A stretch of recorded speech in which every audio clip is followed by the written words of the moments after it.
What it do, everybody? This is Junior Zamron coming at you from Ukiah, California for another edition of Baseball, Bobbleheads, and Brews.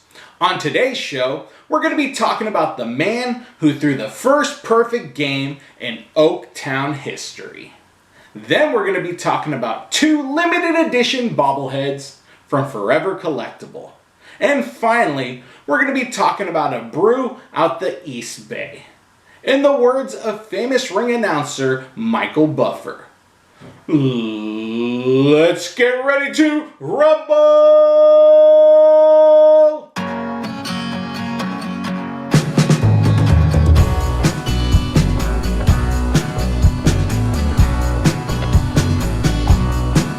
Just like Juan Marichal, I was introduced to Jim Catfish Hunter when I was 10 years old. I spent the rest of my Little League career trying to be just like him. He was a righty, I was a righty. It was his craftiness and his control that made him so intriguing to me. You see, I was a power pitcher and I needed to learn to control the zone and be more diligent with my pitches, and that's exactly what he brought to the table. So enter in those VHS tapes again, and the rest was history.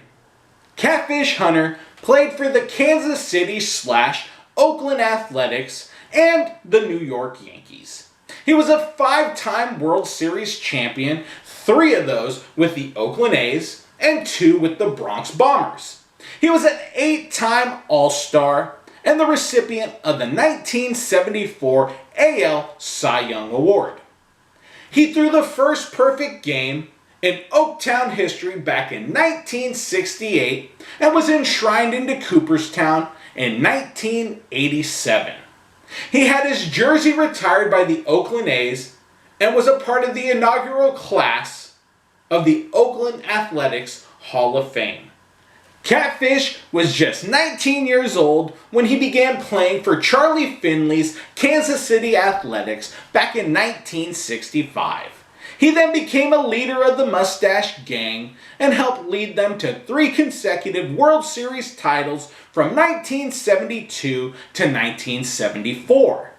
He also had 4 consecutive seasons for the A's, winning 20 games or more, all the while compiling 161 victories. Sadly, at the end of the 1974 season, Hunter and the A's parted ways, making him a free agent. He then signed a 5-year contract with the New York Yankees worth $3.35 million, making him the highest paid pitcher at that time in the game of baseball. In 1975 with the Yankees, he won another 20 games, giving him 5 consecutive seasons with 20 wins or more. In 1978, arm troubles caught up with Catfish, bringing his illustrious MLB career to a close. In 1998, he was diagnosed with ALS, better known as Lou Gehrig's disease. Sadly, a year later, in 1999, Jim Hunter was gone. He was the class of 2 different organizations, and he spoke fondly on his time with each team, so he elected to go into Cooperstown without an insignia on his cap. The Oakland A's created the Jim Catfish Hunter Award, and it's awarded to the player whose play on the field and conduct in the clubhouse best exemplifies the courageous, inspirational spirit of Jim Catfish Hunter. This year's recipient was Marcus Semien. Mr. October, Reggie Jackson, who played with Catfish in both Oakland and New York, said that he was a fabulous man that had great loyalty, honor, and character. I unfortunately never got to meet Catfish in person, but I carry around great memories that I will continue to share with my kids as time goes on. He was an extremely talented man that stayed humble on the biggest stage. Thank you for all the memories, Catfish. Rest in peace.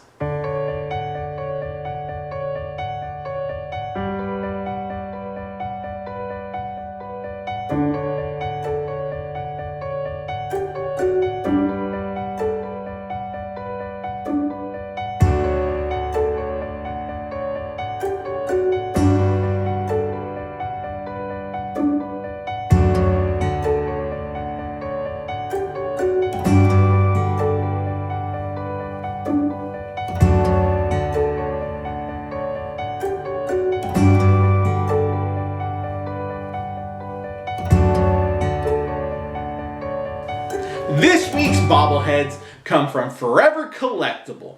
More specifically, we have the 2003 Legends of the Diamond Yankee Stadium exclusive Catfish Hunter bobblehead. Unlike the retail version, which was limited to 5,000 units, this one was sold to 300 fans attending the game at Yankee Stadium. The one I have is 133 out of 300. It's made of resin and it sits at 8 inches tall and has a base that's 4 inches wide. It's wider than the retailed version because it depicts the 100-year anniversary patch that the Yankees wore in 2003. I acquired this bobblehead in 2018 for Christmas, and unfortunately, it didn't come with the original box. It was used, so it has a little tiny bit of manufacturer error or previous user abuse. There's marks on the pants and marks on the hat. The second bobblehead we have this week is also from Forever Collectible. It came out in 2013, and it's another variation of the Legends of the Diamond. It depicts Catfish in his Fort Knox gold jersey holding one of the 3 World Series trophies that he won with the A's, as well as his 1974 Cy Young Award. It's made of resin, sits in at 7.5 inches tall, with the base also being 4 inches wide. The only difference is that it's extremely heavy because of the Hall of Fame plaque behind it. Unfortunately, the bobblehead came to me broken, and I think it's mainly a design flaw because you have such a heavy base with the Hall of Fame plaque behind it, and it tends to pull on the bobblehead, causing stress fractures. However, the details on this bobblehead make up for that small little issue because we actually have a Cy Young Award that has a raised 3D effect. We also have World Series trophies that are made of metal. You normally don't see that in bobbleheads because it's always made of resin or ceramic and then painted to give the details that make it look like a trophy. This bobblehead is limited to 300, and I have number 99 of 300.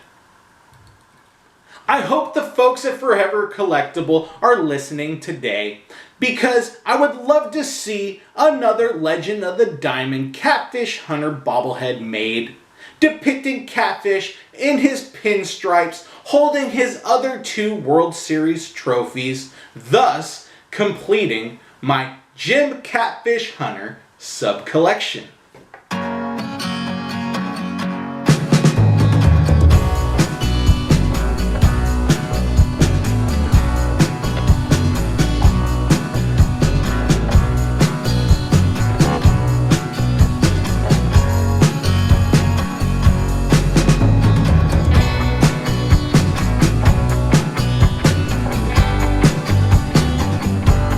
This week's brew comes from Alameda, California, from the Almanac Beer Co, which was founded in 2011.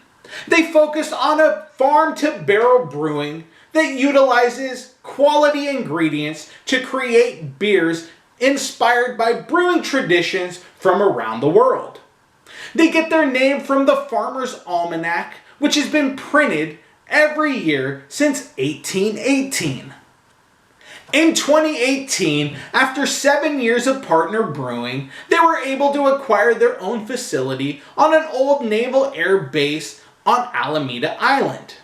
They're known for their oak-aged sours and farmhouse ales, but they created some tasty IPAs, pilsners, and seasonal varieties. This week's brew that we decided to showcase is their True Kolsch, which is a Kolsch-style German ale. It features Hallertau Blanc hops and 3 different types of malts, providing a crisp, refreshing finish.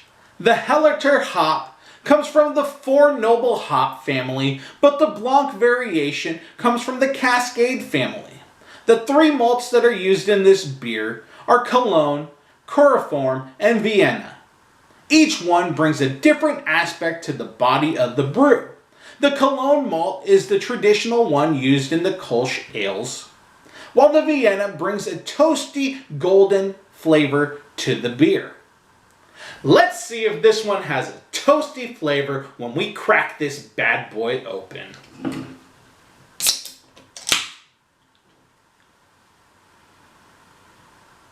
I'm definitely picking up on a toasted aroma.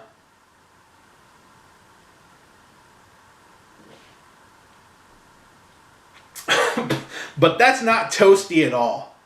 I actually get a refreshing fruit flavor without any bitterness of hops.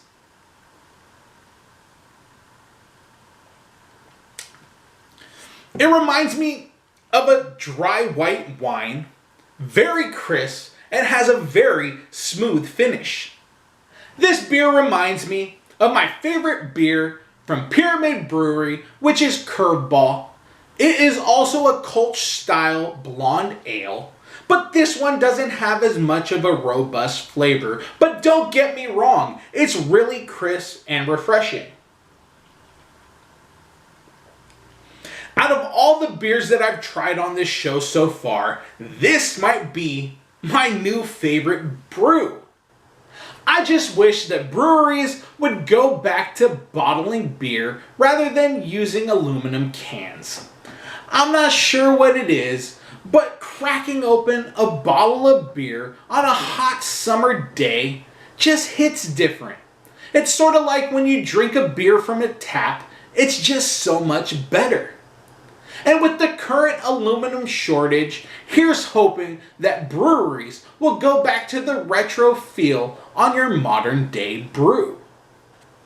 I urge you to give this Kolsch a try, and if you're heading over to Rickey Henderson Field, I urge you to go over and check out the East Bay's finest. I'm going to leave a link in the description below hooking you up with Almanac Beer Co. and as well Forever Collectibles, so you can check out their wonderful Black Friday deals coming up. I encourage everybody to go out and like, subscribe, and comment to be entered into our Triple B swag bag giveaway. We're down to the final week, so you don't want to miss out on your opportunity to win some really cool brewery swag and a couple extra surprises thrown in. I want to thank everybody for joining us today, and we'll see you next time on Baseball, Bobbleheads, and Brews.